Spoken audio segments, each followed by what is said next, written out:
everyone. Welcome back to How to Purchase a Home in the Pacific Northwest During a Pandemic. I am still Cassandra with John L. Scott, and thank you for joining me.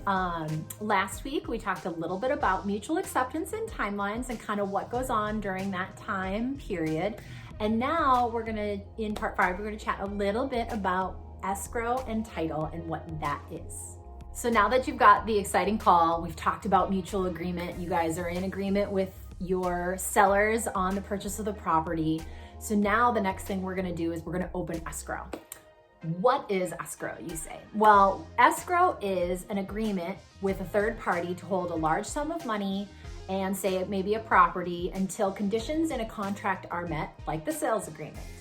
So what we'll do is we'll turn in our earnest money. You got 2 to 3 days to get it into escrow, and they will hold on to it throughout the process of the sale, and it will become part of your down payment on your new property. So now, what is title? Title is basically a bundle of rights that you receive when you purchase a property. And the property you purchase has a history, kind of like all of us do. And prior to purchase, this history is reviewed to determine the condition of the title. Sometimes problems are discovered, and we want to see if the title company can rectify those problems before the title is conveyed clean and clear to you. And that's where the title review contingency comes into play. Honestly, I could do an entire in-depth series on just what is escrow and title, but these are just some of the basics that we're going to cover now, and I'll keep all your questions and we'll do a follow-up video here in a few weeks. So the title company runs a title search and reveals information. Some information that might be on the title include information about the property taxes, anything about CC&Rs, which are covenants, conditions, and restrictions, kind of like HOA type stuff. Any sort of issues with the deed documentation, any sort of property work agreements, any liens on the property for any sort of reason.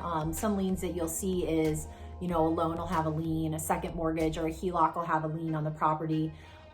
If they did some construction work and the company would possibly place a lien on the property so that they can make sure that they get paid.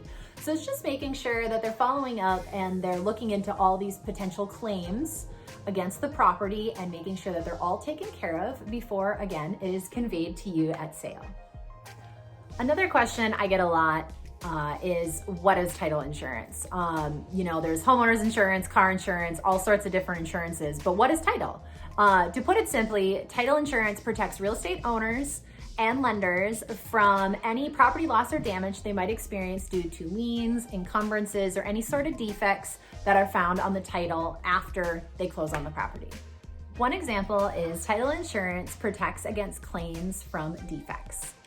Defects are such things as another person claiming ownership interest in the property, improperly recorded documents, fraud, forgery, liens, encroachments, easements through the property, and other items that are specific to the insurance policy. Just make sure that you read. There's a couple different options.